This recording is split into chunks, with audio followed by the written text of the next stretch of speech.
Welcome to Tabletop Gaming Guild Show, the Tabletop Gaming Guild Show, all about the memories and experience that playing tabletop games with friends and family can create. On this episode, we're going to discuss our top 10 that we went over on our top 10 show and just rip them apart because that's what we do. But before we start off with that, we're going to go ahead and start off with what we've been playing.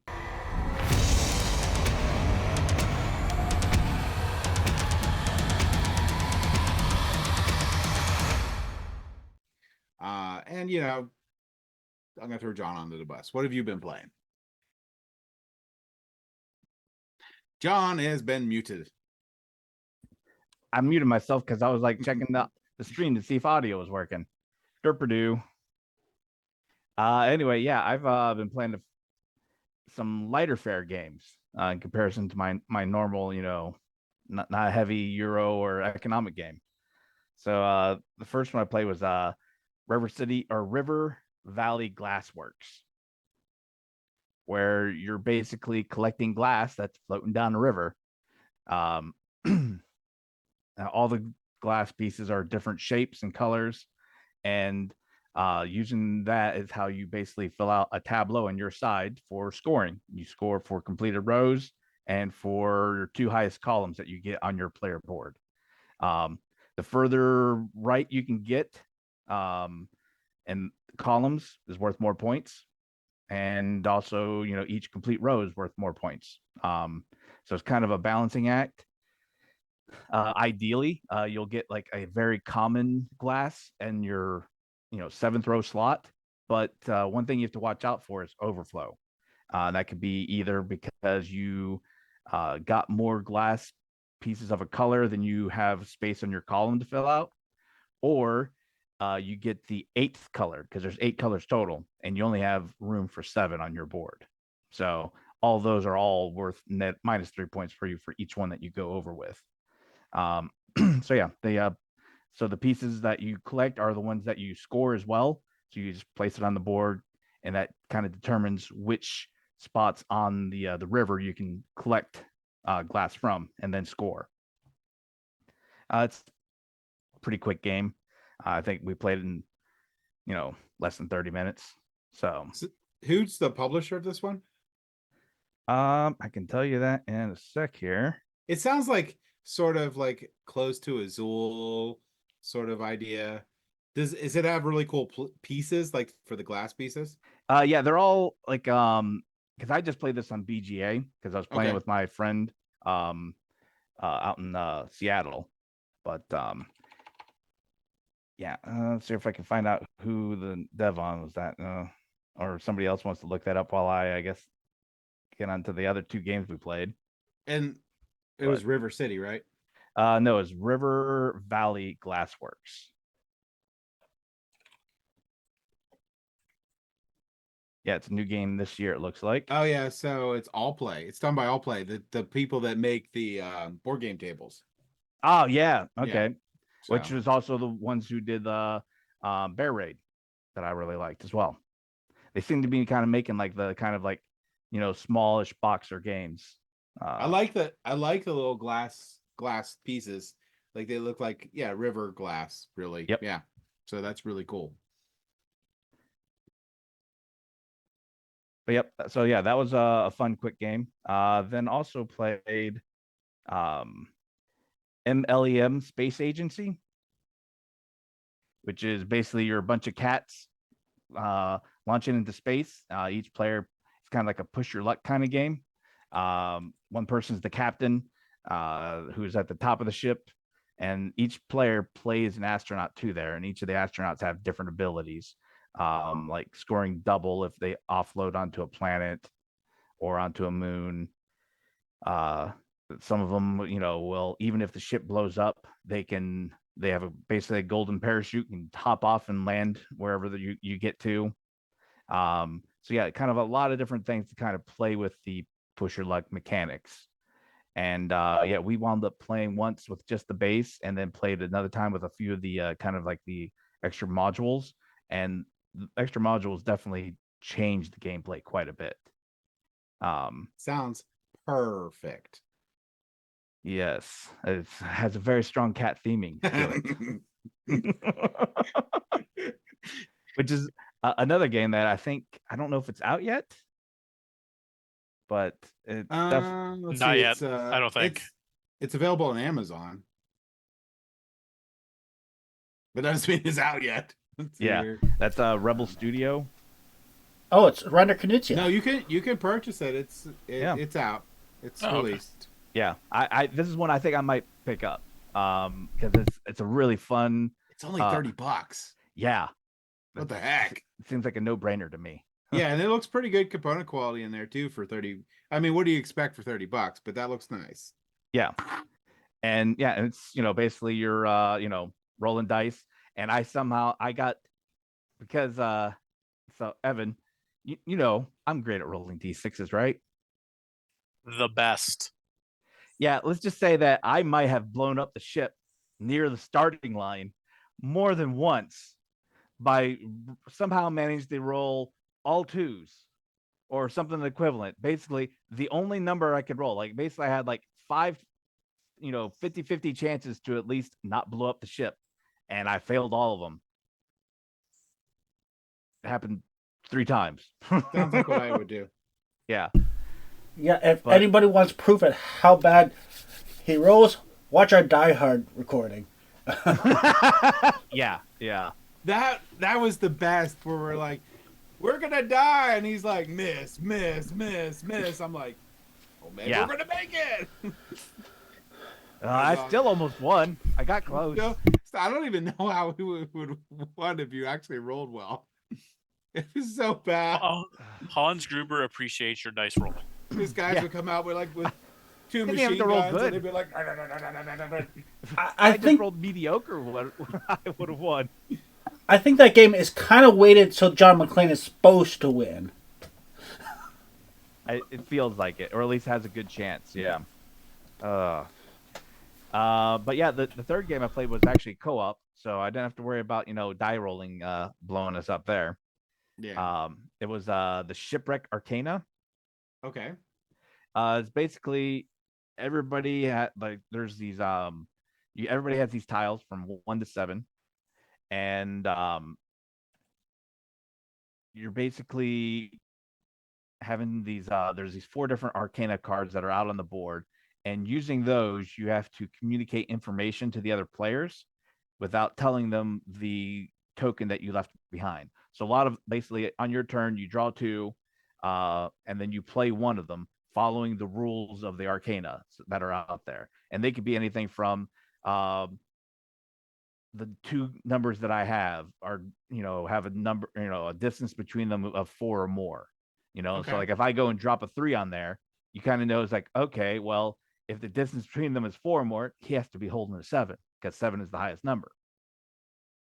So you kind of try and like convey information, and it took a long time for them to be able to figure out what my number was, just because I was like, because like another thing that you have that's kind of like the driving force is those different Arcana will pop depending upon how many pips you've played under them by the different numbers you put on them. So like they could have like 1 to 4 pips on the card, and the numbers that you play also have like 1 to 3 pips on them. So like a 7, if you play a 7 out there, it has 3 pips on it, and that's going to bust most cards. And if a card busts and nobody guessed the correct answer that turn, you get 2 doom. You get 7 doom. Okay. You lose the game. If you guess wrong and the card busts, then you're like getting 3 doom. So it's like you're kind of like Doom card. It's more like doom It's just- token. it's Doom. That's how it's Yeah. pronounced. Doom. I'm a police officer.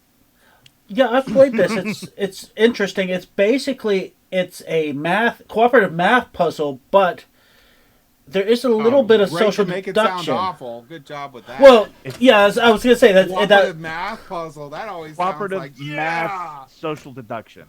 Yeah, but James is like womp womp. math puzzle cooperation.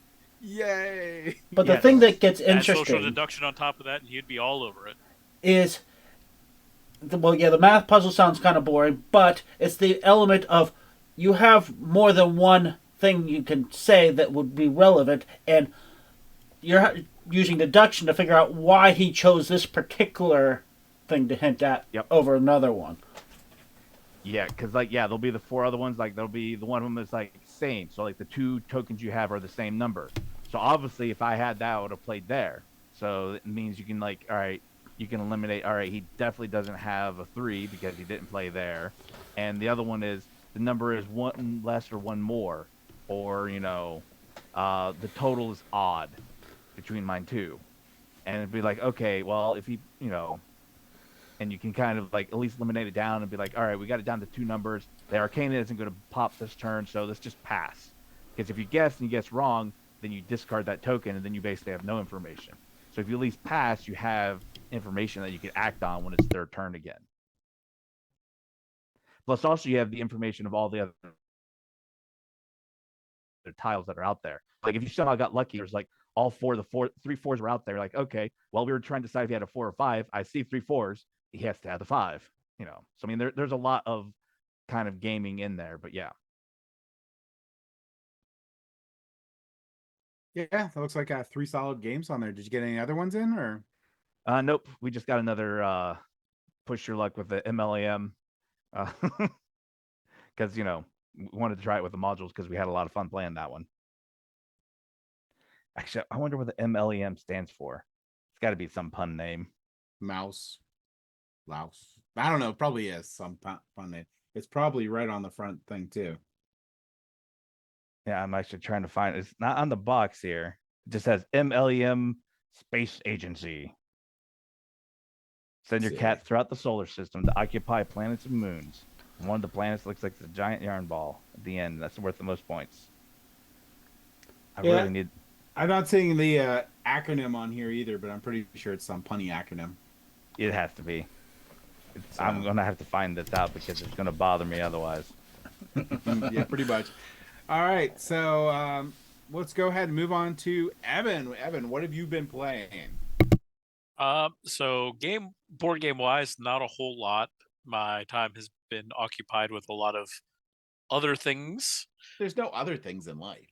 There's a lot of other things in life, but so recently, this past weekend, we had another game of King's Dilemma.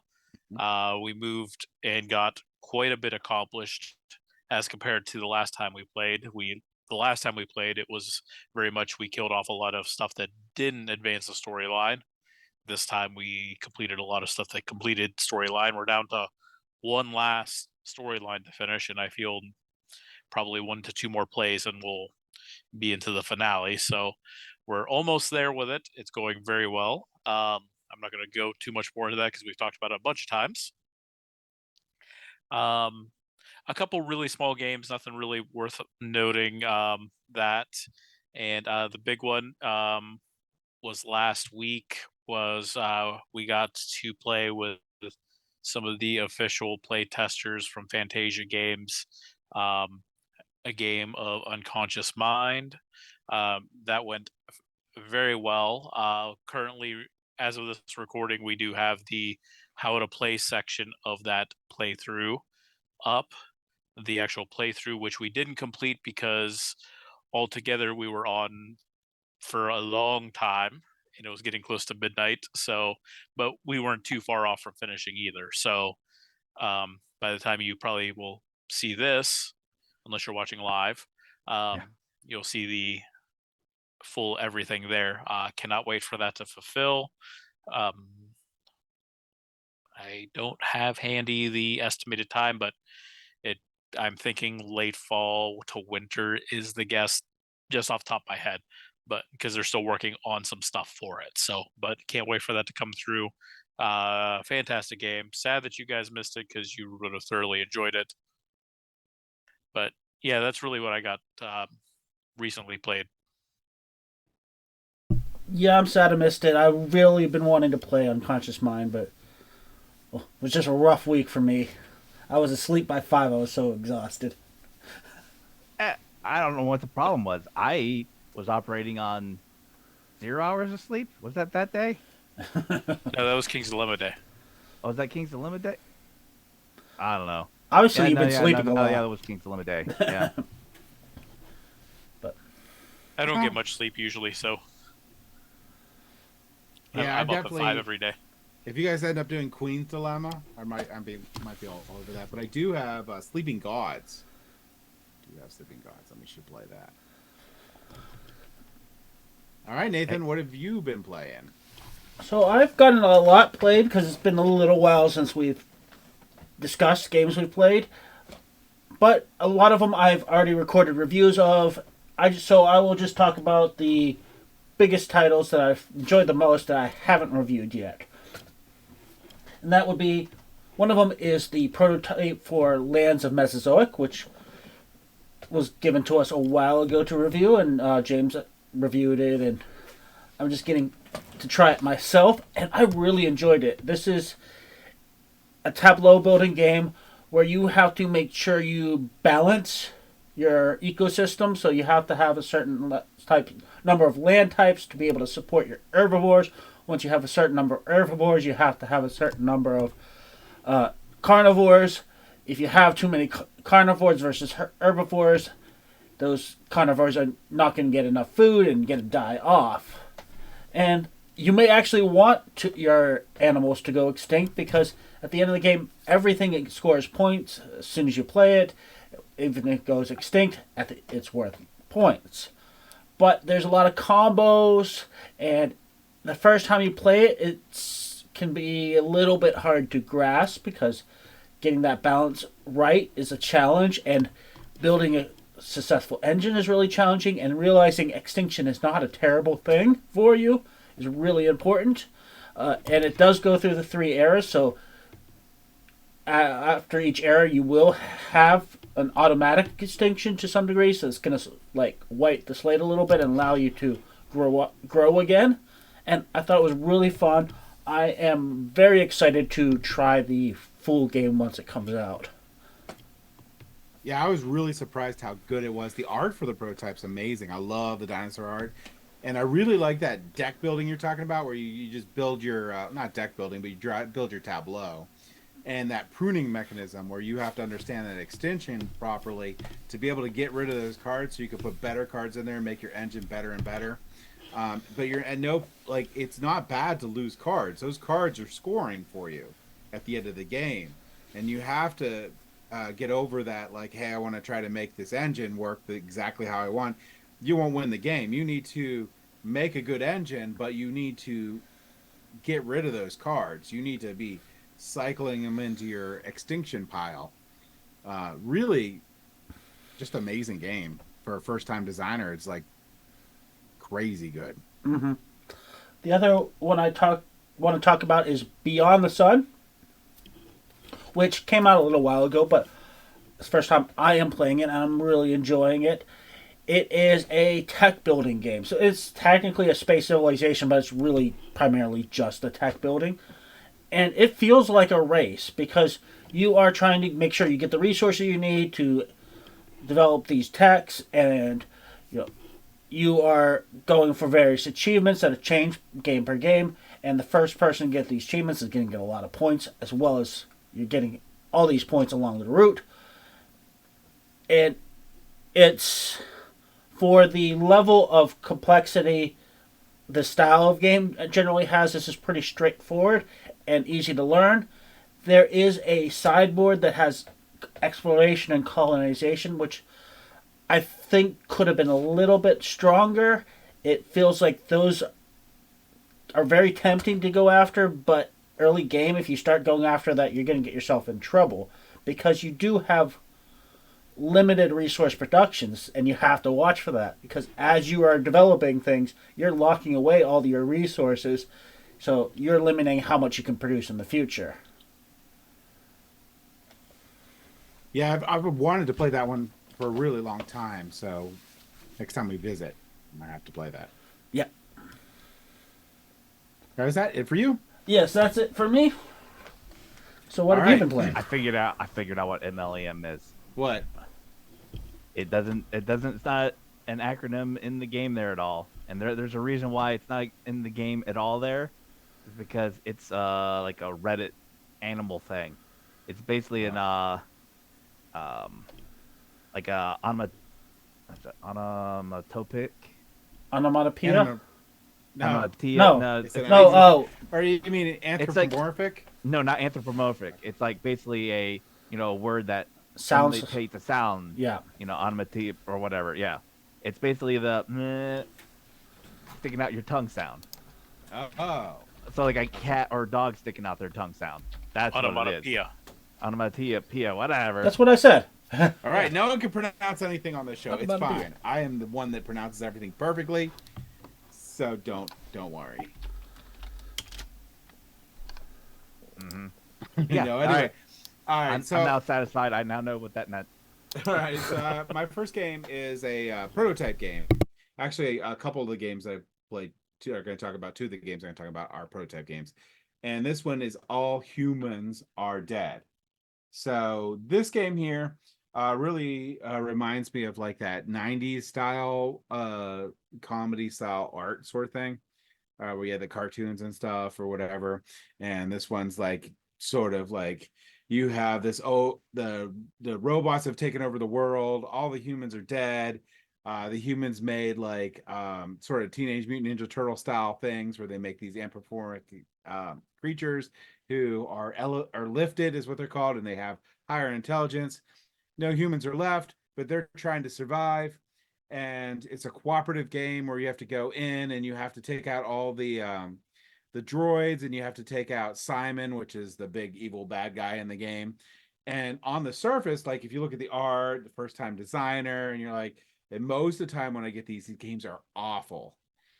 This is not. This was actually very surprising. It's a lot of fun. If you ever played Commander Keen, if you're old enough to play that one, where you had to go and get soda pop and stuff, and you're using energy drinks in this to power up your player, and you can get different level ups in there. You can get different equipment, and it has this pandemic vibe too with the I don't remember, they called the droids or detention droids or whatever. They come down and you have to start wiping them out, because if you get all 15 out of those out, you lose the game. Or if Simon completely upgrades, you lose the game. It was really good. I really, really enjoyed it. I was very surprised going in. I wasn't, it's the prototype, first time designer, but it turned out to be really awesome. And that was All Humans Are Dead. It's a very purple box too. I'm glad you linked it because I would never spelled humans like that. Yeah, all humans are dead, and then there's other punish, like 90 punish things in it, which I really appreciated. And I also appreciate that it turned out to be a good game. The other one I liked here, which was Look at the Stars. So this is a game that can play up to 8 players, and it's because it's a flip and right, because it doesn't really matter. I mean, technically, if you had enough boards, you could have 1 billion players.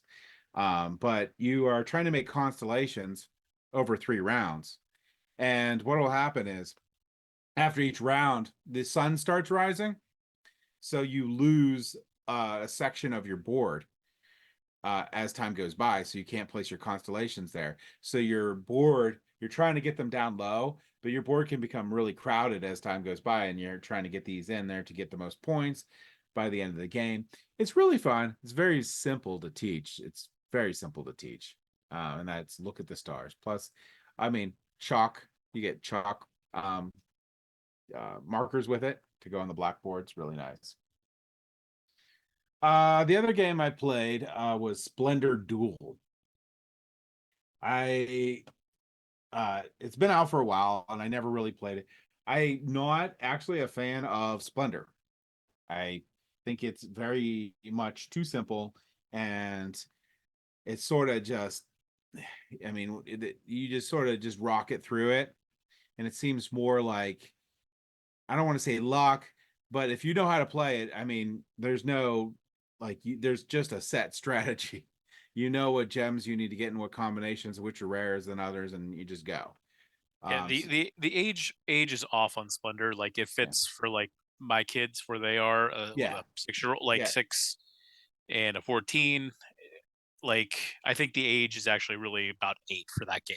and it works better for that versus the I think 10 to 14. And I think even then they'll play the game a bunch because you can learn any mechanics and stuff, but after a while it'll just be like and they'll move on. Splendor Duel is much better. Splendor Duel has a neat mechanism where you're have a fixed set of all the gems that are out, and you have to push your luck a little bit for what you're trying to get, and you give away scroll, which is a neat little bonus thing that you can use on your turn to be able to reset that board and get more of the gems out. There's a little bit more to the game. There's a little bit better push and pull. There's 3 different end mechanisms to the game, which are just if you get it, you win. I do appreciate that one a lot more than Splendor, but I want to get to the table a little bit more to see if it's going to stick around. And that's Splendor Duel. My last game is another prototype game, and my last game is called Fantasy Form. And Fantasy Form is a game that was done by Button Shy Games, and it is very similar to the game if you've played Button Shy Games Space Shipped. And what it is in the game is you're going to have there's only 18 cards, and they're double-sided multi-purpose cards. And what's really cool with this game is they made it so that you have 3 different play areas that have different effects that happen with the same cards. So one side is going to be some of the events that can occur. You have 3 cards going across. You'll do the top event on one, the middle event on the next one, and the last event on the other one. And then you have your market, and then up top you have some upgrades and stuff that you can or not upgrades, but you have some cards up there that are going to come in, and they're going to cycle through that you can get different type of how are they gems or stuff that you can pull down from there. But in the game, these will cycle through, and it's a solo game, and you're trying to defeat the bot, and the bot will gain these cards, and this is more like a fantasy version of the space version. There's a little bit different in the rules for it, but it's really cool at how they were able to figure out how to do so much with only 18 cards. It's literally insane the way that works out, and those events that trigger are really like engaging. So for a solo game, I don't play solo games, but with these, it's a really cool puzzle, and it's different every single time because of the way that those encounters combine from that top, middle, bottom, and really change things up. But Fantasy Form, if you like solo games, I would highly recommend it. If you want a space version, I would recommend Space Shipped. But that's what I've been playing. All right, so let's go ahead and jump into the news.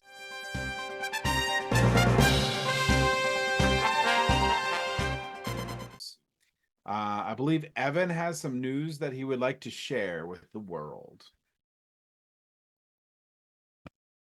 He is muted. I Which was is a blessing. muted. Hey, people out there like me, as so our comments say. But biggest news that recently came out was CMON is leaving Kickstarter.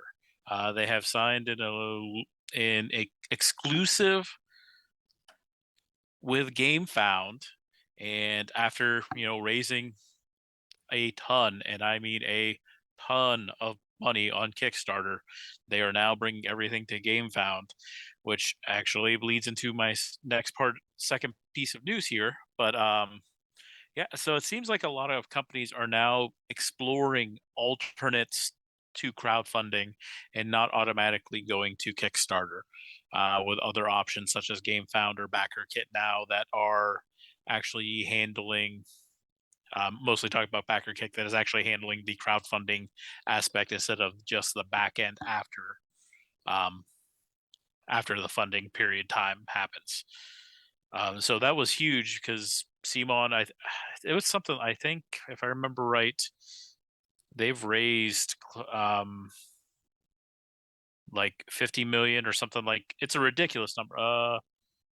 Business of $108 million they have raised on Kickstarter. So that is a lot of money that is leaving Kickstarter. Yeah, and part of that is like Kickstarter really is getting a lot of bad press, mainly from a lot of the big Kickstarters that raised tons of money and then never delivered. And then allowing companies to have Kickstarters that help their previous Kickstarters, which is completely against their rules. Like they don't even follow their rules. They don't do any form of like policing. So it's like the wild, wild west. And they're sort of getting what they deserve. They really needed to show that, because I mean, when you're pledging on Kickstarter or even GameFound, you are investing. You're not purchasing anything. But there's a certain level of expectation that comes with that. So you're going on Kickstarter, and Kickstarter needs to be a place where they assume that Kickstarter is like vetting these companies and making sure there's some barrier or barrier that means that they feel that they're going to have success. And that's non-existent. They don't do anything to make sure any of these Kickstarters are ever going to make it or not. And they don't do anything when they even fail, because that's not a guarantee that's going to pass. But the biggest problem is when these warning signs come up, Kickstarter doesn't jump in to maybe stop a campaign before it ends. They've done that a couple times when there's been like super blatant copyright infringement. But other than that, they don't stop campaigns. They don't stop people getting paid, the people getting paid, even when they know there's a problem or they just don't feel like investigating it. So I think a lot of these companies like CMON and stuff that have a lot of investment in having annual crowdfunding campaigns that get their pre-orders going, uh, don't want to stick around with a platform that has such negative press on it. Not that GameFound's perfect, but as of right now, Kickstarter is the one that looks the worst. I don't know if anyone have a different take on that, but that's pretty much how I feel things are. And I think you've seen a lot of them move off. I think you're gonna see more and more ones that were previously entrenched, like CMON, move away. It's a big decision because now people that were thinking that they wanted to see the next CMON project, so they monitored Kickstarter for it, they might lose some of those sales because they didn't realize that they moved to GameFound. So that's a thing too.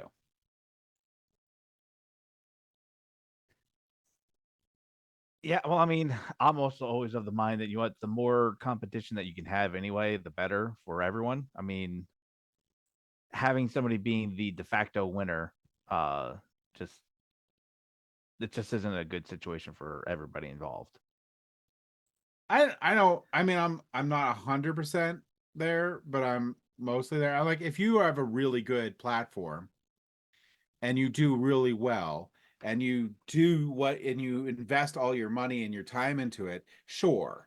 But that's not what Kickstarter was doing. They were just the best because blatantly the first, you know. So they had all this thing going, and now I mean, you could look at a billion different forums where they complain about like lack of support for stuff, even people running the Kickstarter, lack of tools, lack of analytics for previous Kickstarter. They just don't care. It doesn't seem like it. So Well, that and also like GameFound is, you know, like for instance, they're at least sprung up from all these Kickstarters for gaming and in particular. So I could definitely see where they might be focused on providing them tools that are kind of more like specific for that clientele.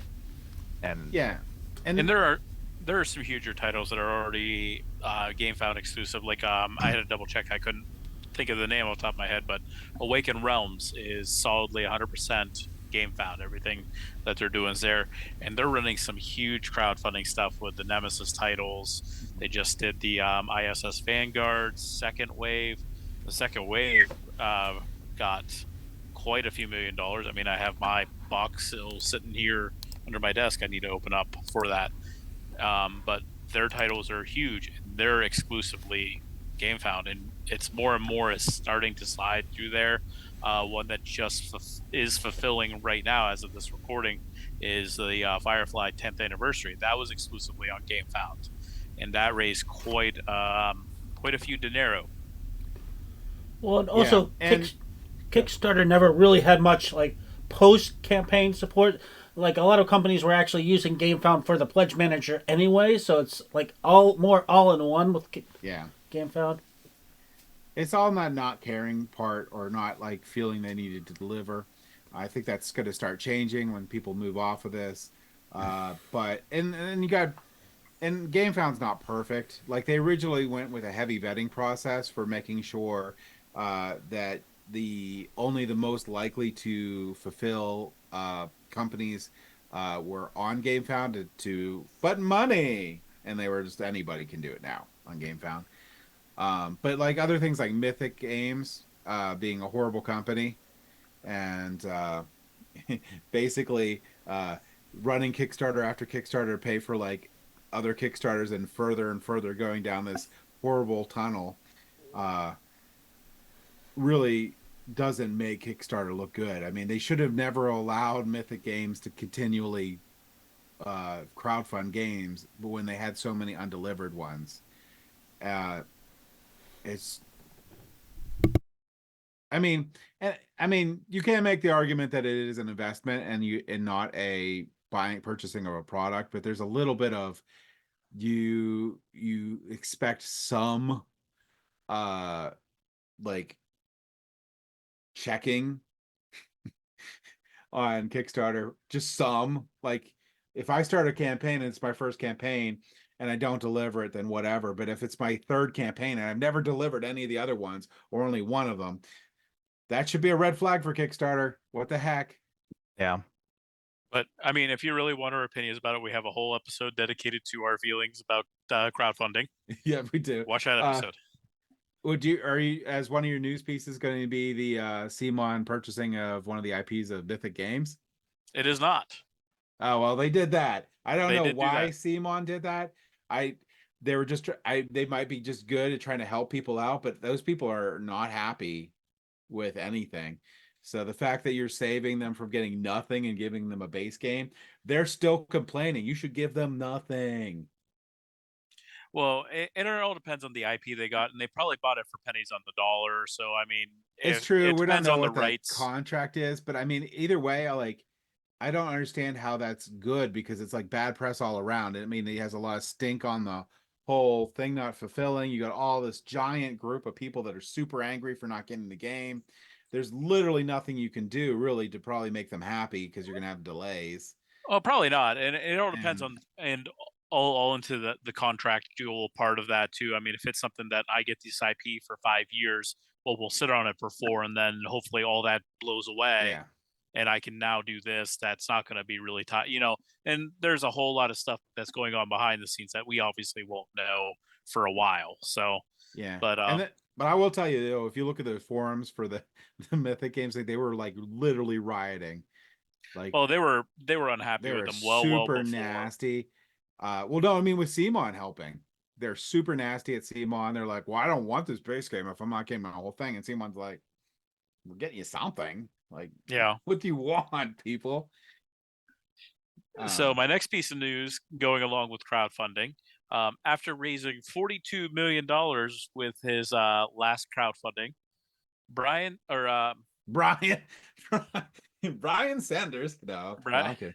Brandon Sanderson, I am very offended, dear sir.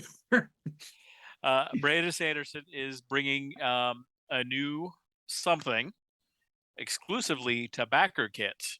The question is Okay. what it will be and how big will it be? But it was big news that it actually dropped yesterday Yeah, that he signed an exclusive to do this on backer kit, and everyone's kind of going, "Oh, what's this going to be?" Especially after raising $42 million for a couple novels. What are we getting? well, it's also big news too. That's in behind there too. He has the world's largest Kickstarter ever, 42 million. He doubled the Mm, highest one and just blew it away. Uh, it's not on Kickstarter. yeah.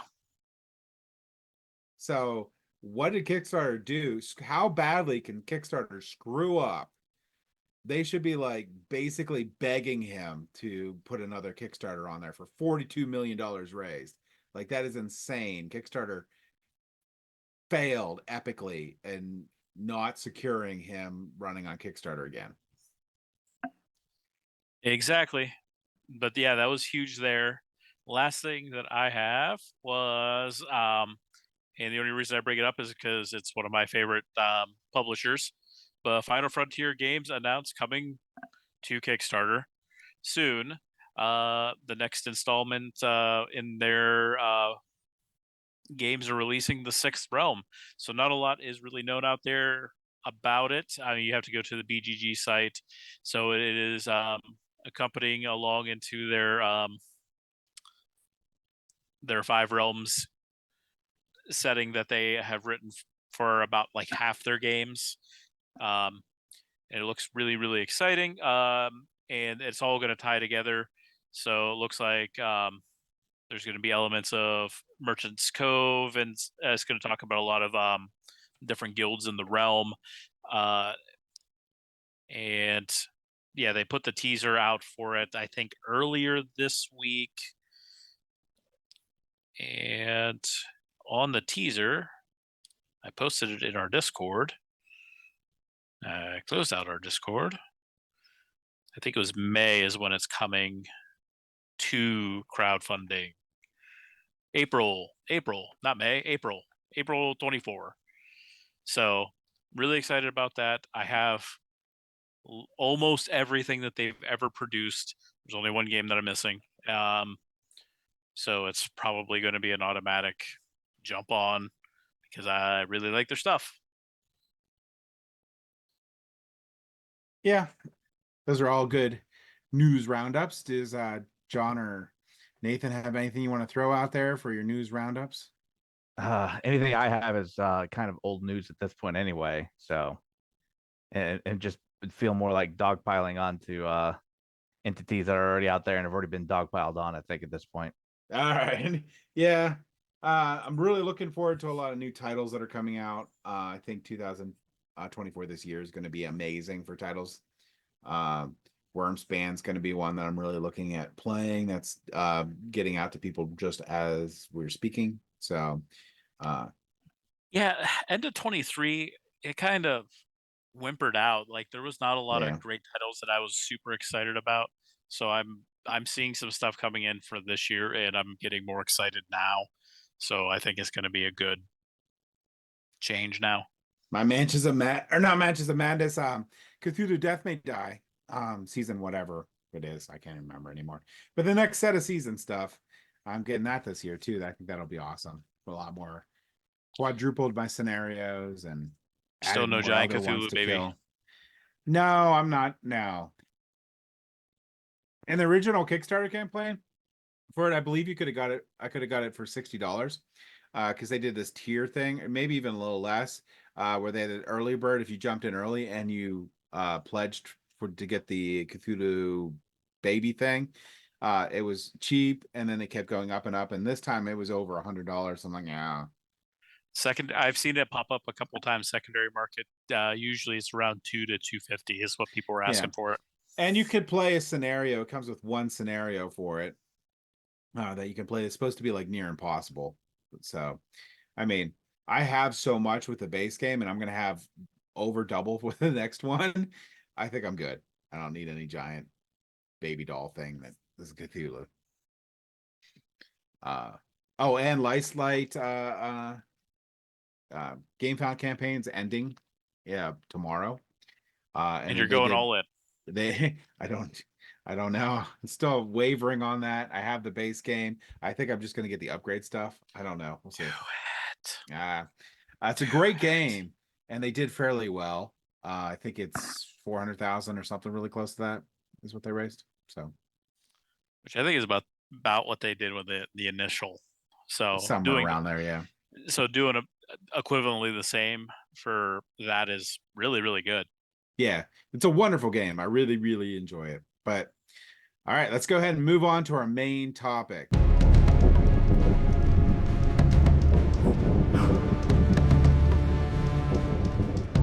Where we pick on each other mercilessly about our top 10 list that we had on our previous, several times ago, show. I don't know who wants to do the first shot fired. We should make fun of Peter because he's not here. His tire list is terrible. Boo, boo, boo, boo, boo. D&D Moving on. number 1, hogwash. Well, My name is Peter, and I am upset.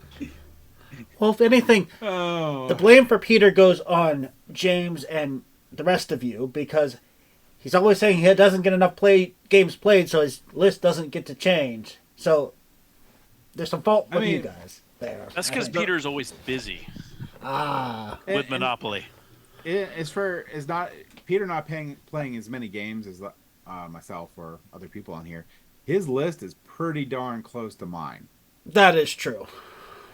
Which we're saying that his list is terrible. So what does that mean for you, James? Oh, my list is perfect. I just said I don't like his number 1. I don't know if it should be number 1. I mean, just in Hasbro, just say Hasbro, and it should just not even be on the list. But Yeah. Actually, I think Peter has a pretty strong list, but yeah, that number 1. He does. I mean, needs Raiders of the North Sea. I played that game a lot. It almost made my top 10. It's an amazing game. Seven Wonders Duel. I only really like it with the Pantheon expansion. I think it's good with that.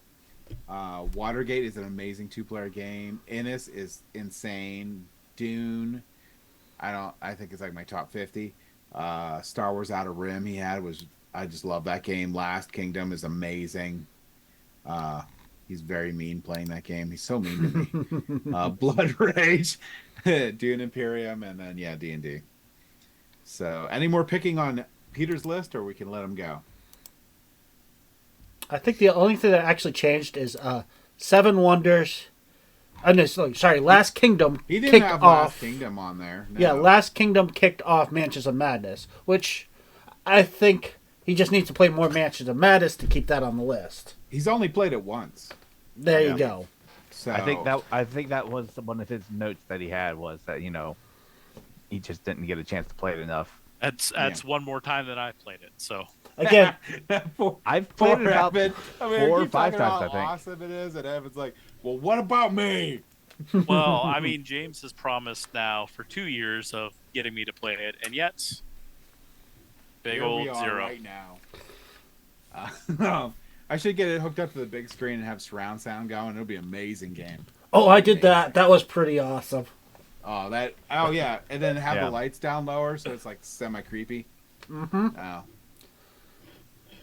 All right, so who wants to do the actual shots fired? Oh, well, I think John and Evan's list is a pseudo list because they basically did their top 10 of 2023 again. Oh no, you could just be honest. Their lists are trash. Yeah. Trash. I mean, like Either that or maybe we're not stuck in the mud and we want fresh blood in. We want, like the new things. We want to showcase. Here's the thing. Okay, Here's so the this thing is the about guy that puts Stratego round on his top 10. well, here's the thing. Yeah, Two how many of you points. had Stratego on it before? Yeah, that's right. Two points. Just John old. plagiarized off me, and then Nathan, you were You're like, don't pick on me rehashing. because I'm old. And Nathan, you're rehashing 10 videos that you did earlier because you did your top 100. Oh, look, I'm doing another top 10. Oh, Hey, there was a lot of differences. no original content coming from me. Oh my! It's supposed to be a top 10 of all time, and there was a lot of changes actually. Oh, I'm just gonna say right now. I mean, you guys are just like top 10 of all time. I mean, how are you gonna get new, fresh things in there?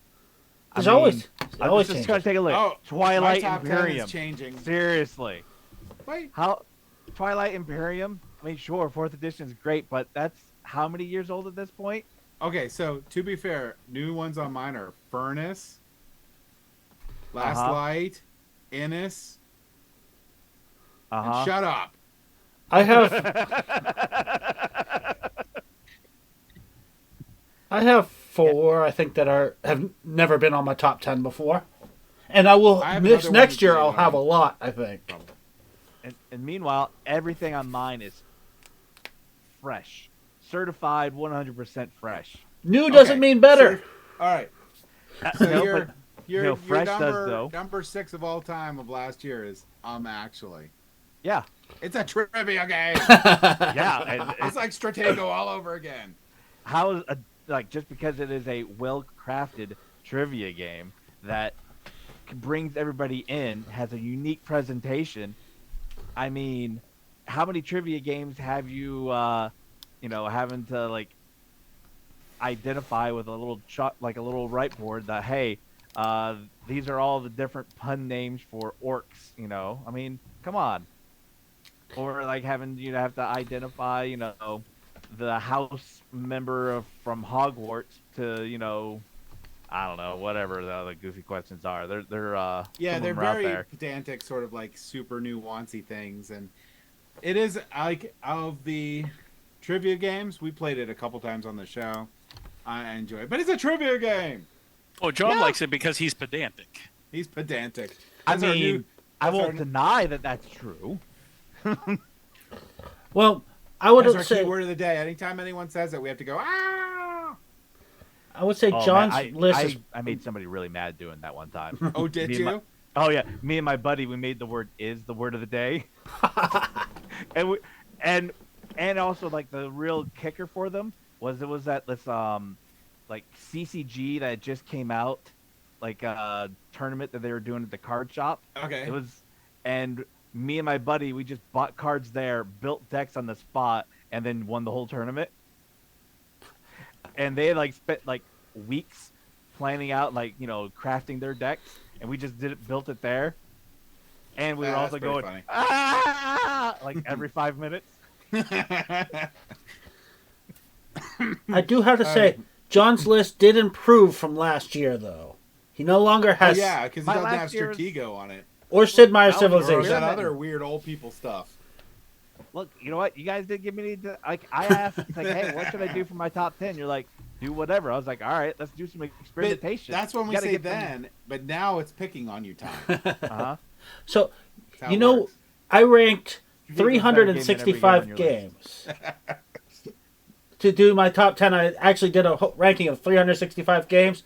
Do you know what place Stratego got on there? It probably wasn't on any of them. No. It should be like 11th. It was 363 out of 365 games. Yeah. And the only reason it's on the there's list no at all is counting for because bad taste. I haven't gotten rid of the physical copy because my dad likes it. And I was just ranking the ones I physically have. So that brings up to the point, though. That John's old. What games didn't beat out Stratego? Look, I didn't play Stratego within the past year. That was my criteria. I had That's to play telling. it. That's very telling. I have it still on my shelf. It literally I just takes didn't like get a 30 chance. minutes to play. I can tell you the What? two games that didn't beat Stratego. Monopoly and Munchkin. Oh man, I much rather Those are- play Munchkin than Stratego, but yeah, No, I played Stratego no, over Monopoly. No, the only thing I would play Munchkin over is like Flux. If you gave me the choice between Munchkin and Flux, I would take Munchkin. Wow. Okay. Some hatred going strong there. Oh man. So it, yeah. And you had 2 print and plays in there too. I only had one print and play in there. You had Persona 5 in there. I thought you had a Yeah, the second Persona 5 fan game, yeah.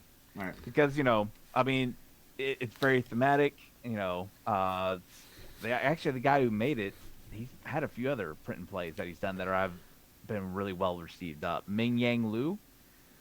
So yeah, he has like a Fire Emblem one that he made as well that I guess has been very popular, and another one I can't remember what it is off the top of my head here. Also, I can't accept your Great Western Trail as number 1 because they have yet to send me that. So I got Great Western Trail in the rule book. The cover's in English, and all the pages inside are in French. And they have not sent me my replacement yet. So Well, bad on I- you. You I can did- print it that's- on BGG. But it's printed. I want the what if I give the game to Nathan or something or whatever? Then he has to learn French and fly to France. You know how expensive that is? He Just can to print it learn on Great BGG. Western Trail. You know what? You can auto translate with your phone now. Yeah. Blah blah blah. How hard? Like every All right. other company that I have a missing piece Well, with, there's a good- they send well- me their piece in a day. Well, you want? It's a good been thing, 2 then. months. Hey, I agree with you. Great Western Trail did not make my list. It was on the honorable mentions. You said New Zealand, same damn thing. No, Owl it shoot. is markedly world's a different ending. game. And you know you have a relative that speaks French. Voulez, well, I can't remember how that lyrics goes. There's a firmly the bouche. Is C'est that soir. shut your mouth? Omelette du fromage. Okay. Zut alors. All right, enough of that. All right. All right. So, yeah. I mean, Yeah, I mean everything on mine is 11 like, with the sports games. Well, yeah. John, I mean it's a sports sim game. Sports it was pretty ball, good. I tell you. Football. it's hard to soccer, though, pick so up. it's a little better. It's hard to pick on specific games for John because very few of Just them the we play. all-encompassing thing's bad. Like, what's the problem? This is the problem. I'm sorry, but I believe that my list is unassailable here. No, it's being assailed, so that's not I mean, true. yeah, but it's like it's very weak sauce. Meanwhile, we got over here Twilight Imperium, Mansions What? of Madness. Yeah, Yeah. all like Those are solid, great amazing games. It's All yeah, right, but so like, which yeah, okay, like 20 okay, years ago. Here's the thing. Here's the thing. On BGG, Uh, how many of your games are in the top 50? I don't know. I haven't even looked. Because You here's the thing is probably. my tastes and my choices are not defined by what everybody else says. Well, I am my here- own person. But also, I do not hate things because they are popular either. I am you not do. counterculture Yes, you or do. culture. I am counterculture. You're I like, do as I get please. this new crap away from me. I like my Stratego and raw toast. Look, beans on toast is underrated. Actually, I've never had beans on toast. I just wanted to say that. I actually. So this is really sad, but I like avocado toast. But I make it. I won't buy it. I make it. Yeah, I mean I mean beans are good, toast is good. So I mean I imagine the combination of the two is probably pretty solid. Yeah, you can't beat bread. Yeah. But anyway, how dare you distract me? Yeah, that's right, baby. Um, So I mean, look, I mean, I feel like my list is pretty solid out there. I mean, I have, I got indie cred with a print and play game, Ducks in Tow for a kind of a lighter fare game. I mean, that one's a lot of fun, and wound up being really competitive. And that was one of the surprises I had when I was out there at Origins last year. yeah, like I said, I like to have different opinions and different, ideas, and all of the people on our channel bring, new ideas. Some of them are more odd than others. That's true. I won't fight that. Yeah. No, but you know. Yeah, but I mean, let's go and take a look at this terribleness over here. That's Nathan's here. Thunder Road. Okay. Meh. Thunder Road. Oh, The what? Crew. I mean, the crew's that fine. Crew's great. Crew's Top fine. 10. Yeah, Top 10, that's but top bold. 10. Bull. That's- Bull. I don't know about bold. That's just mid. Right. That's so it shouldn't which be is top worse. 10. I'd prefer a bad game than See- something that's acceptable. It's just it's It's all right. just- It's a it's great. there. It's a great game you can It's play fun with to play with, everyone. See, It's fun to play with. It's fun to piss off Peter. Oh man, I wish he was here.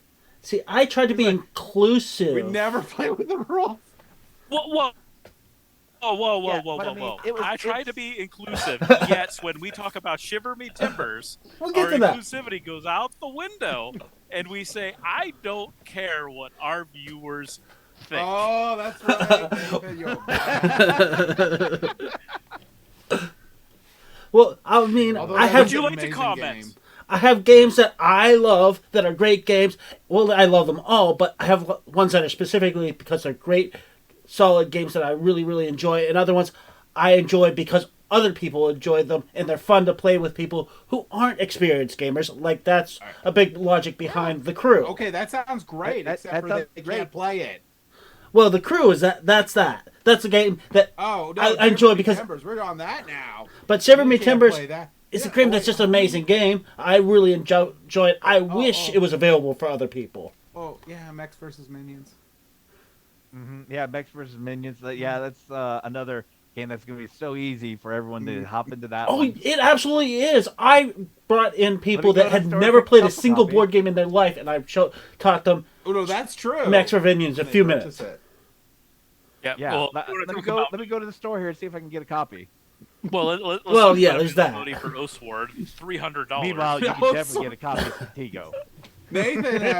Nathan has expensive tastes. I do. although- I have to admit that.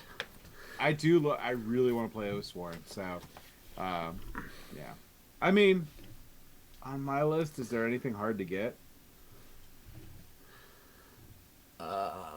Last Light, but you can get it in a little bit. Yeah. Death Might Die. I don't know if you can get it very much outside of the Kickstarters. Oh no, I you just lost can. some It's mass produced. Is You it? can get it. You can buy it right now on Amazon. You're not going to get the Disrespect. Kickstarter exclusives. I mean, in the Kazuku, Death May Die. I mean, That's his just- spelling. That's his spelling on the list that no one can see. Well, I- if you look at my list, I only have 2 that are harder to get, mostly because Obsession, he doesn't go to the mass markets for that. But you have to you get can either get through it. his It's there. website, Yeah. or through some Yeah. of the, or through the And which is retailers worth that have it. supported them. Yeah, And then, I'm definitely thinking and about then, picking up a copy of that. That's And then Blood on the Clock Tower is the same way. It's only really available through them or a couple of smaller Oh. publishers, but getting their smaller print runs, so it's harder for them to get that out for massive amounts. So I mean, you that's have the only 3 two. games on there. You're fancy too. You yeah. have 3 games people can't easily get. What's the third one that's hard to get? Shivers Meet Timbers. No, No, that's no, Shivers. that's top 10. That's the Shivers, the Oh. pop-up book one. Wait. Yeah. Yeah, Why the hell do you that's- not have Shiver Me Timbers on there? because I didn't play it this year. That's stupid. I do want to play Shivers. I'm Yeah. interested in how much you actually play Shivers later. So you play through it, right? I have not finished it. All right. So after you finish it, I'm interested in seeing like how often it makes it back to the table. I know they had a Kickstarter for more on there, so that might get it back to the table for you. But I'm interested, like, what the how you feel about redoing some of the earlier stuff in it. So it all depends on your memory. Well, I mean, drink enough, it'll cure that, right? So No, not even not doesn't for me. you're like, it doesn't work. No, It's I have abort. to get to like Abort, alcohol doesn't poisoning work. levels in order for me to lose memory. It's there really isn't a whole lot of replayability, unfortunately, with it. And to be clear, So- that doesn't make it a bad game. No. I'm just saying, like, I wonder if it won't be on your top 10 because of that later. Might It just drop probably off. won't be, because once I get through that, which my kids really like enjoy playing it, we don't get to play it very often. By the time like we're available, everyone's like we have time to do it, and we have an hour to play that, because it's like Yeah. you need about a good hour to do that and get through that. I need 10 minutes to like get everything set up and we can go through it. But by this time next year, we would have gone through, because I think it's only 2 or maybe 3 adventure modules in the base. Yeah. So I will get through that. No problem. I don't see replayability into that. And probably by this time next year, you will have my copy of it, James, and you'll be playing through it. Because honestly, for that game, I think that's the best thing that you could do with that game. Yeah. Is if you have it, you get through it. You don't have the replayability for it, so get it to somebody that will play through it. Now, I'll probably want it back if I ever get the expansions for it, of course. But, and I think that you will thoroughly enjoy that with the people in your family. Like, you'll play that; it'll be fun. It's a good, light, not heavy game to play, and it's just a nice, easy, something. And I think it'll go well. So Yeah. my main comment for Evan's list is I noticed he doesn't have any miniatures games on his list anymore. So did we pull you over? Oh. Now that is interesting. That's. So over this last year, my miniature playing actually very lightened up. I did not make it to SibCon for family things that I could not make that, where I was going to have a lot of miniature stuff that I was going to run. And over the year, I did get a couple plays via TTS, but not a whole lot. Time conducive wise. But if anyone has any questions of my miniature You're like, playing, do not. I am currently playing an online Ultra Freedom miniature game for the Gettysburg campaign. Have helped written a Live Free or Die miniature campaign for Race of the Dead, and then I'm currently also writing another campaign for the Overland campaign for Ultra Freedom also. So I am either in or writing 3 total, and we're actually talking about a 4th and 5th one. So my miniature playing is very much on the high end right now. So now you say, how dare you, Nathan? How dare you? Although there's 3 miniature games I want to play with you, specifically. I have a set of Oak and Iron. I want to play that with you. With my, I still have my stuff over. Yeah, somewhere over there. I want to play Blood and Plunder with you. That's over here. And I want to play Shatterpoint with you. That's over at your house. Yes, that's over my house. Unpainted. I don't know if it's going to make it painted. You might have 1 figure painted by the time we get to CosCon. But it's fine. I don't, I play board games unpainted, so, you'll just have to be offended. Well, and also part of the thing, too, with my list was a lot of the miniature games that I did play, I have played in previous years, and my specific was new to me this year. So okay, so you're saying your list is flawed. No, it is not flawed. It is absolutely perfect. There was a delay there, so I'm going, I won! So it's just not your favorite game. Internet connection. Oh, it's internet connection. All right. Anyways, back to, we talked about Evan's list. Did anybody else want to complain about Evan's list? Well, I want to Obsession say and Heat was good. My only thing is Blood on the Clock Tower is number 1. For me, absolutely. Yeah, I mean, that's why you're a total mid person, I guess. Not the best person on the channel. I am the person on the channel that does enjoy social deduction to a point. Like, I don't like werewolf and stuff like that, but I like what this one does with social deduction. So therefore, that's why it had the biggest impact of any of the games that I have on there. So there was no way that it could not be at the top. I'm surprised that Obsession didn't make it onto Nathan's list for how obsessed he got about Obsession. Yes, that is surprising. Oh man, the Top chat's 10 now. trashing you guys. Somebody should kick that guy. He's gonna kick that guy. Yeah, ban him. Ban him. So I think we should move on the to chat, that Matt. guy's list. Yeah, let's go take a look at this. I mean, let's hear. All right, we already kind of covered It's it. perfection personified. James, Furnace. how Furnace can you is just, a good game. It is. How can as you long as I don't know if it's don't gonna make my use- top 10 next year though. Yeah. how can you justify Twilight Imperium 4 if you haven't played it within the last 4 years? COVID. I don't know. Yeah. I I'm mean, that's making why it's stuff not up. on my list because I haven't played it. So I'm actually planning on this year having a Twilight Imperium day. You said that last year and the year before. I lied, but this time you can All right. trust me. How about this? How about I host the Twilight Imperium Day, Okay. and that way, Then you know, can actually open your copy. I can actually open my copy because it's still sealed on the shelf. Well, if you host Twilight Imperium, James can host Mansions of Madness. There you go. Mansions of Madness is not a real game. It's a game that we talk about on the channel. I am not it's all doing made this- up.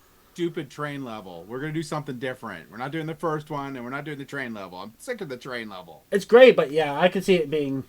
We We can can do the play ship. We could do. We the can play one where it turns whatever into made a up scenario forest. that you have. It's not. It's all pulled out No, and you ran can't. up. You don't know what you're talking about. You're crazy. Crazy.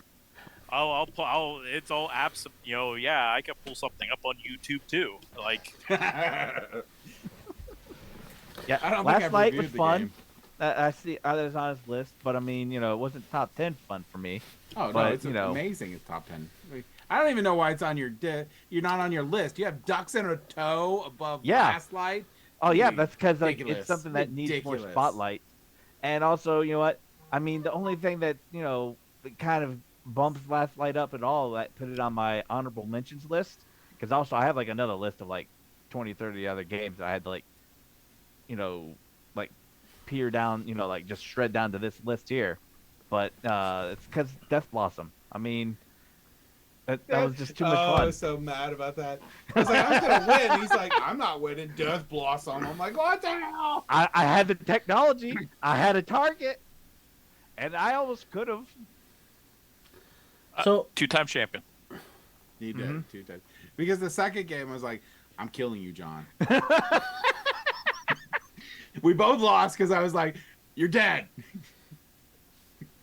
And at I'm the start okay of the with game, this. John was like, everyone needs to target Evan. And then nobody James- did. No, James I was just like, comes across the I was table. like, Where's Evan's John? winning. Kill John. Like Death Ugh. Blossom this. Peter's Oh, just man, I trying to love figure that out how game. to survive. And Yep. So Death May Die. Have you actually played all the scenarios yet?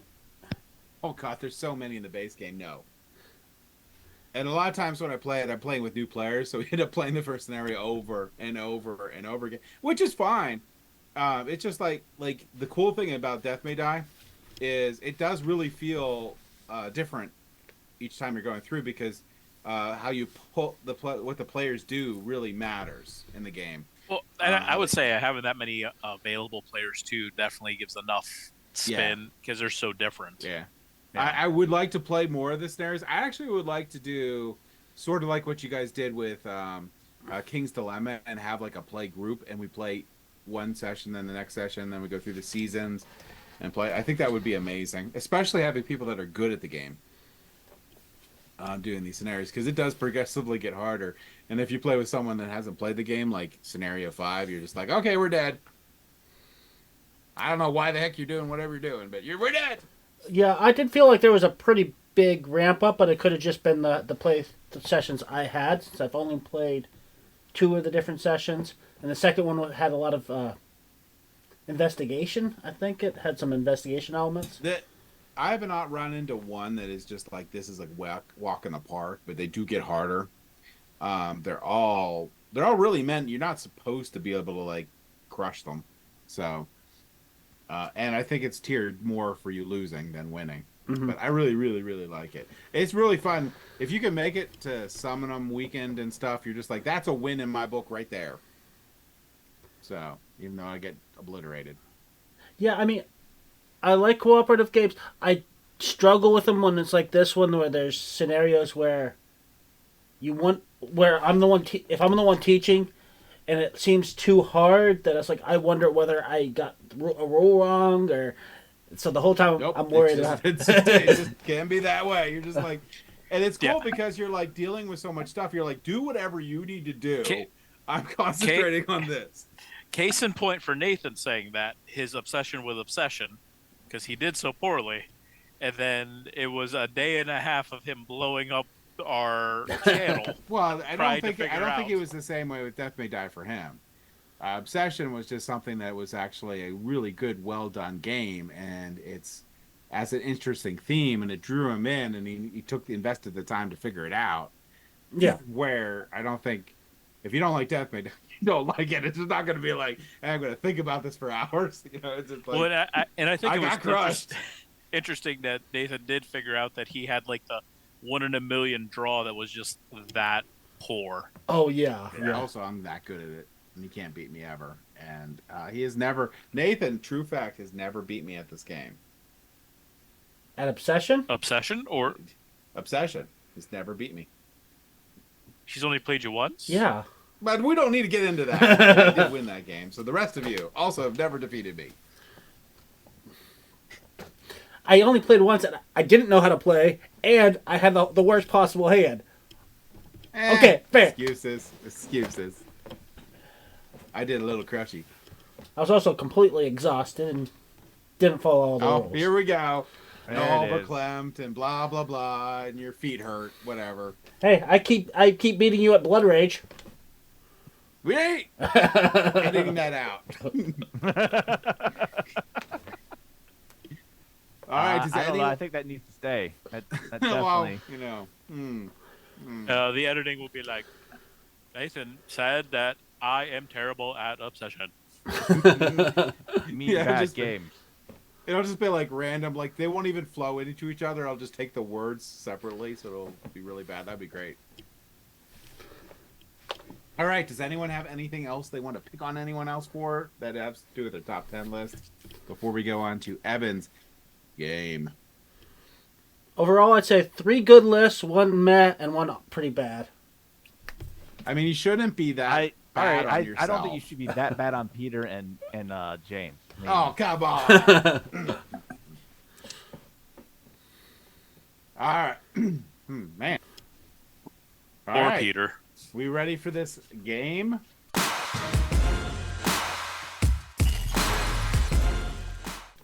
So this is it's going to lead to more discussions of the things that we've done. Our top 10 episode is almost a year-end tradition for us now. I mean, Oh, granted, no. this is February that we're doing this, but that's mostly because the person that does scheduling. And we're moving stuff around and people doing we had a things. lot of It's stuff not really moved around on some stuff that popped up, and this kind of got pushed back, but it is a tradition for us, and we usually get around January, so we're not that far behind. But it's one of the few ones, like I said, we do every year. We got that, our shopping list.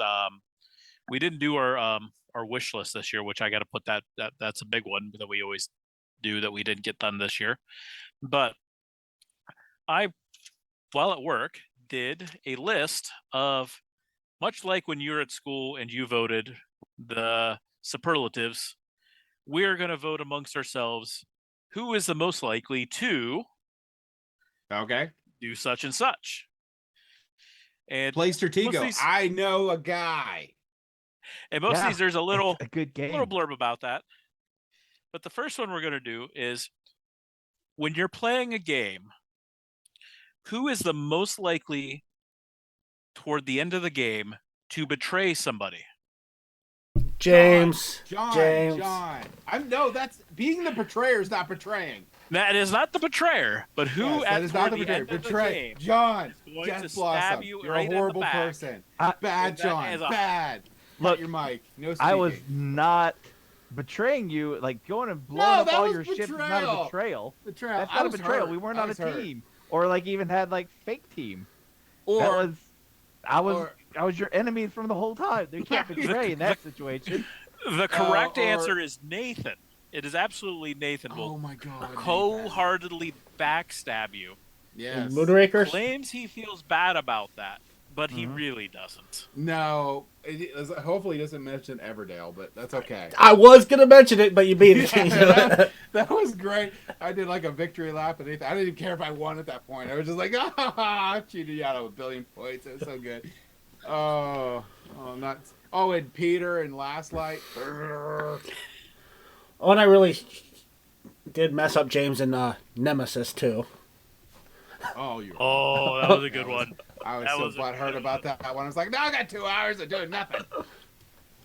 Oh yeah, James played that rest of that game. Oh, here, since I'm going to test this out here. Well, and then we have the Nathan Since- backstab of me and Since he's the backstabber, he gets the big screen here. Oh, yes. there we go. yes, betrayer. Betrayer. Betrayer. I'm going to put some betraying icons around him. Betrayal trophies. So our next one that we're going to discuss is, you're playing a worker placement game. You come up with the grand strategy of your next move. Who amongst us is the person that is going to take that spot that you absolutely need right before you go? That's John. Who's It's got 2 absolutely thumbs? John. It's absolutely It's not. There's not even like a discussion for this. No. It's John. Yep. Yep. I think I've swore under my breath like so many times. When I'm playing it. So many times. He's like, he doesn't even need the damn spot. Where are you going there? Because I know No, better. and he will actually even say that as he does it. He's like, Yeah, I could do he this, I said could that do that. multiple times. But He's I like, know you I didn't need know this what the over here, best thing so for I'm me to gonna do, but I this. knew you would. Yeah. Like, damn, It's like, yeah, it's mechanically the same for me either way, but you know what? I'll do this one. bad.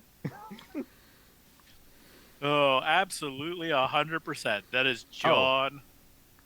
Proudly. And he doesn't give him the big screen on that one. Because I only have one big screen done so far. Otherwise, I would. Oh, so we have to pick on Nathan for the rest of the day. Yeah, So just every think time of we the pick on big Nathan, screen, I can make a big screen right now. Well, I'm the only important one, so that's why I'm the only one that has the big screen. Right? Oh. Oh. So the next one here is a game got a lot of publication, looks fantastic. We're all excited about it. Which one of us is the most likely to go all in on that game? Nathan, yeah. Nathan. I think Evan's saying himself. Oh, it's either of you two. You guys are tied. Nathan does Yeah. all in. You do It's all in. one of you I two. want to do all in and then don't. I mean, Yeah, no. yeah, I went crazy with Oathsworn. I got like even their freaking buildings and walls and trees. Yeah. That's amazing. And I would skip out almost that because I have miniature wise. I'll be like, oh, I need houses. There's 30 in that box. Yeah, traditionally, I'm like, since a couple years ago, I'm really like one Kickstarter a year. Like I'm looking at like, yeah, the Great Wall. I have all that. Or Game Found at this point. One Game Found or Kickstarter a year is all I really do. It's actually Yeah, been. I could not justify that. Oh, that Food Chain Magnate Deluxe. I have want Food to, Chain, but- and I saw the Food Chain Magnet Deluxe, and I really don't. I mean, now the Food Chain Magnet stuff looks like a prototype game, except for like the components, like the ketchup and stuff. That's fine, but I really don't see any reason to bling it out at all. So I'm happy with it. Nathan's wanted to play it forever, but I've never done it when he was here. Yeah, it's also like one of those. Yeah, it's like I mean, if you didn't have it, because I think it's been out of print for a while, hasn't Yeah. it? It's been hard to Yeah, get. Yeah. I believe so. I don't, or yeah, at least it has been Yeah, hard to it's- find recently. It's hard, been real hard to find for a while. I mean, I like the expansion. I didn't even buy the expansion. It's a catch-up mechanism. Yeah, Catch-up. yeah. Hopefully, everybody got fun. So the Yes. next thing on the list is you started playing a game, and you have this person that seems to be trailing behind for quite a while. This person is the one that somewhere halfway through the game just rockets right up through with points and is the most likely to win. You forgot Who- about complaining about losing. I think we're all in the same boat here. I don't know who you guys could be talking about. Feigning that weakness the entire time? Nope, I definitely no. I don't. That does not sound like me. And you might say John on this one, but I say it's actually Peter on this one. Sometimes, yeah. So, But I don't know that it's completely off. Because, especially with the new game, he's learning it. He doesn't feel like he's really hitting his stride, but he's actually doing, like, if you don't pay attention to what he's doing, he gets his strategy going, and it just, like, balloons. yeah. So I Like, don't I think will the never forget us playing Merchant's Cove and him. Oh, yeah, he complaining was so mad. hard, I, like, so shot around hard the board against really quick, you. and then just shut me down, and I'm like, I got, like, 100 points in, like, the first round or something. And then from And then then maybe on, 30 after that. from then on, it was like near impossible for me to get points. And really, like, even if you guys didn't do anything, it still would have been very difficult for me. Because you have a limited number of things that you can build or whatever. And I build out all the one color. So I was like, oh, well, I guess the color that I built out, the high return that I got, those meeples aren't as plentiful as bags. So the next time around, I'll do a little better with that. Oh, he was. He was- If Peter cussed, he would have been MFing you up and down. Right, and then he beat me by like 1 point. I'm like, what He is beat you by 1 point. Well, I think Peter's more legitimate because he often is doing better than he thinks he's doing. John, on the other hand, knows he's doing all right. He's just evil. John's evil. Like, why'd you attack me? Because you're trying to win, and I know it, liar. But I'm last in the score. Yeah, Just ignore the fact that I'm sandbagging, you know. yeah, man, pretty much. So our next one is, and it's a straight up one. Who amongst us has the most eclectic taste in games? John. Stratego. Wait, what's the definition of eclectic for you? The most Varying? Because most I mean, varying and random collection. Nathan has like a roadkill game and like side. Like, what the hell? But- See, I have good eclectic. John has just bad games. Yeah, he's an old person. So I- yeah, eclectic. No. yes, okay. You what? No, what was? Oh, Well, you can't use quantity for Nathan's because he has. Well, no, like, he does have a 700 huge games. variety of like, why the hell do you have this? To wow, that game's awesome. Like, it's all over the place. Yes, I do. believe somebody at CosCon said that they loved my I've just brought the most fun, unique games. I believe is what she said. But they didn't So- say eclectic. They just said fun. Yeah, like that they had never They heard didn't of. utter the word eclectic. They didn't say the word eclectic, but that felt like it. I feel like if they thought it was eclectic, they would have said it. Instead, they said unique. Like, you're unique. Yeah, that's. That doesn't sound good. But no, they were actually. It was good. They were happy about it because I introduced them to Bear Raid and all Yeah. kinds of other. Bear fun Raid games. looked really cool. You do have Weird Draft Games. They make some really unique themed games. You like those? You get into the really unique themed games. Like yours is off the beaten path a little bit, and you can find some of the hidden gems that way. And you did find some hidden gems that way, except for Pipeline. Yeah, Pipeline. It's no I time. really want to like that game, but it's just the pipe puzzle is just not unique enough. It doesn't carry it enough.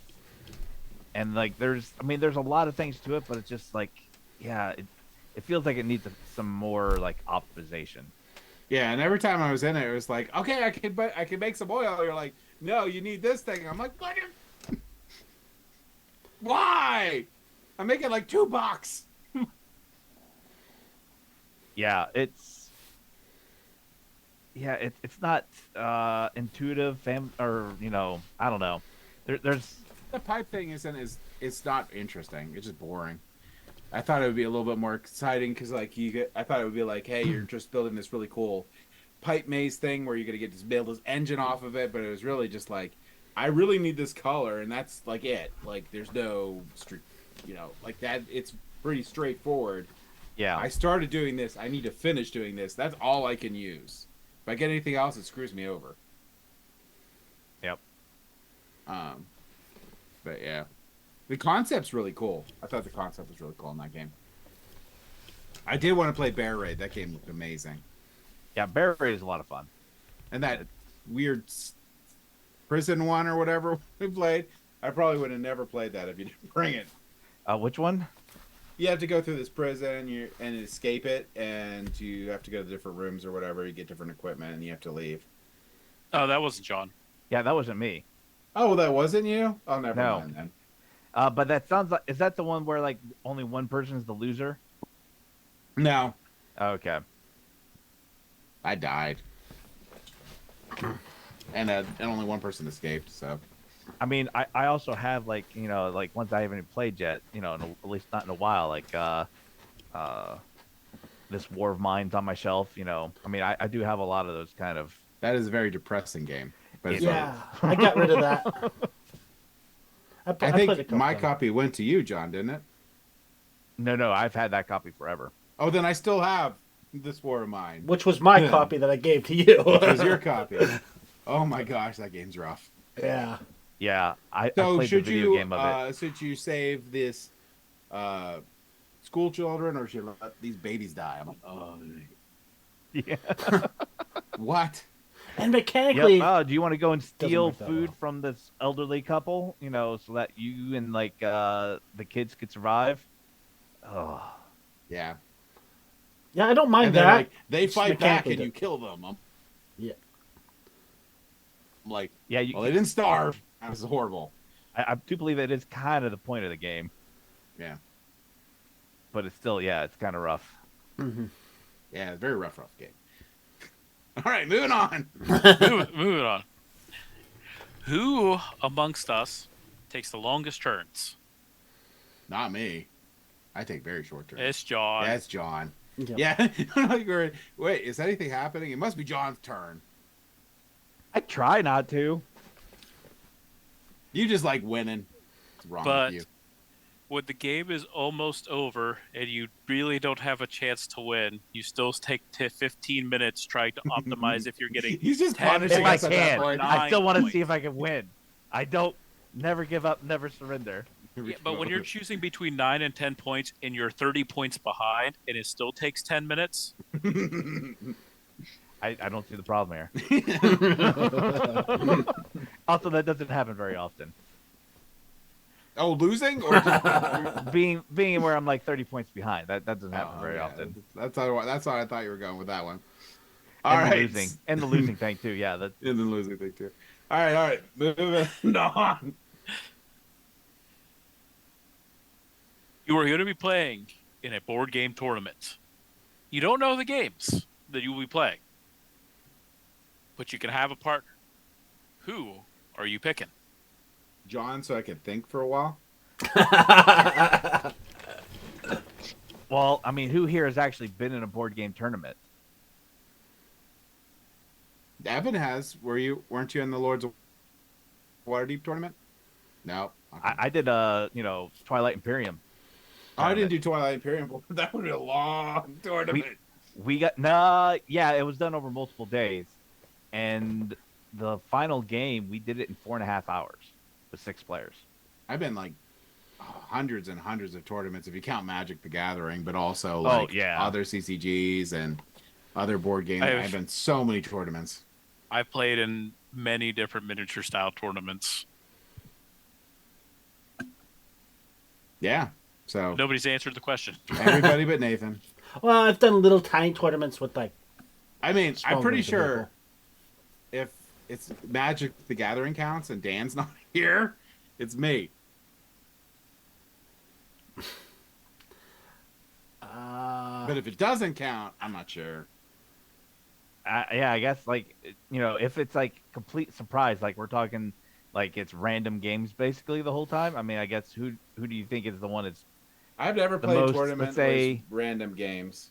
eclectic? I've never done that. You know, we're onto that again. Eclectic. Not gonna let that go. So, I mean, for me, I would take John just because I've known John for such a long time that I could predict some of the things that he would potentially do. I just want to have John along so I can like absorb the rules and stuff for an hour and a half before I have to take my turn. Mhm. Yeah. Well, it depends. If we are competing against each other in the tournament, I'll pick James because I think. Yeah, you have to go and like you got to bring your own weakest link. You kind like of thing. losing? Well, if it's the first time we play games, I tend to win more often, other than Obsession. But An obsession. But I think the idea is that this is basically somebody's your teammate-ish in a way. Your Then space probably- then probably John. Even though I have to wait for his turns. Oh, Hey, but at least they're quality. the quality turn. Yeah. Yes, I get to eat a sandwich. Yeah. Now, if it's an RPG tournament, then we're definitely taking Peter. Oh yes. Yeah, I'm not gonna do. Can you Actually, do it I too? have done an That only RPG makes tournament, sense. and I won that one. It was a martial arts tournament. How do you basically win? all of us had to make our it was a GURPS martial arts Oh. tournament, and each of us had to create a character. And I broke the mechanics in a way that the guy who designed it had not expected. So I basically was unhittable. So I could basically parry, dodge. I did Drunken Master. So the first 10 rounds of the tournament, I just hid somewhere and just chugged alcohol. Because you could sneak things into the tournament, and that was what I did. I had the invest points in it to palm it. Yeah, and nobody could touch me. Everybody kept on trying to hit me. It took 3 of them ganging up to break one of my arms finally. So that way I had one less parry. Wow. Yeah. I won, and the prize was I got the GURPS 5th edition martial arts book. So Oh, that's cool. Yeah, they used to run them all the time, especially for like first edition D&D, like set like up like Origins, yeah. tournaments. Like you get a pre-generated character, and like your group had a X amount of time, and who could make it the furthest through that adventure. Also, I'm remembering it now. I think even the DM was rooting for everybody to beat me. Remember at that point, he's like, I think I he was the broke the villain. game. He needs to lose now. Well, Yep. that's not really saying too much. If I walk past a game that you're playing in, John, I'm rooting for everybody else but you. So I'm also I accept my role as the villain. I don't accept my role as a villain, but I end up always being the traitor. All right. Any more there, Evan? One last one. Of all of us, who is the biggest wild card while playing? I thought you were going to say best looking, and that's obviously me. But biggest wild card? I don't know. I think when I'm playing, I can be reasonably assured of what each of you are doing. I mean, other than John just being like, screw it, I'm just taking the thing you wanted for no reason. Other than that. So I guess in that aspect, John expected. might be the wild card because he's just like, well, I mean, I could get 3 points or I could get 2 points. And you know what? You're not getting points. Well, I'm going to say Nathan because I want to see him big on the screen again. I could agree with that. Or Peter A risky move. can be He's taking a risky move. somewhat unpredictable. So Peter can there be he is. unpredictable. There he is. When I wrote that, though, I actually did think Peter more so. Yeah, that's I think maybe Peter. Peter might be a wild card because he just sort of Wasn't just he like basically just shifts. like wasn't he like in Last Kingdom like pretty much the biggest wild card for you? Oh, he was my enemy. So bad. He's like, he's like, I'm gonna be Saxon. I'm like, I hate you. Why? So James can I be love somewhat that game. unpredictable. Well, James can be somewhat unpredictable, but you can predict he'll be evil for sure. Even when I don't want to be. Yeah. Like, you know what? Screw it. I'm evil. Even games that aren't meant for that. Yeah. Yeah. Agricola or Agricola, play me in that. We'll see. Let's see if you think I'm evil or not. Your evil game was Power Grid. Power Grid can be really mean, and people won't play Power Grid with me anymore. I mean, it's fun. It's really fun. It's really fun to watch people be like, I have all this strategy, and then you're like, boop, boop, boop. Oh, I can't afford any oil anymore, so I can't power anything and get money. I'm like, So you're saying you John games? Pretty much. And then Agricola, my whole goal is I know every card. I had them all memorized. Not that large amount of them. But I always tried to make sure I set you up to have your people starve. And it's not very hard in that game.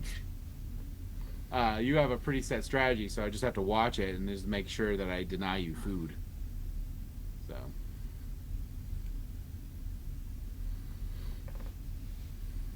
Okay. So, yep, that's All right, so that was our a game. I think superlatives. John was the winner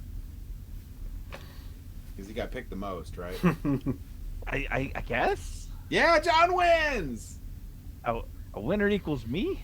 Yeah, sure. We're going with Not that. all of them were good choices, so do you really win? Do No, but he got picked the most. So there we go. I'll All take you? it. Nathan's the big winner. Yeah, Nathan's the The big big winner. something. No I'm kidding. See, he's the big winner. Big winner. He's the eclectic one. Yay, there's Nathan. All right. So thank you for watching. Hope you guys all enjoyed our little rant and our fun time here. But y'all have a good night.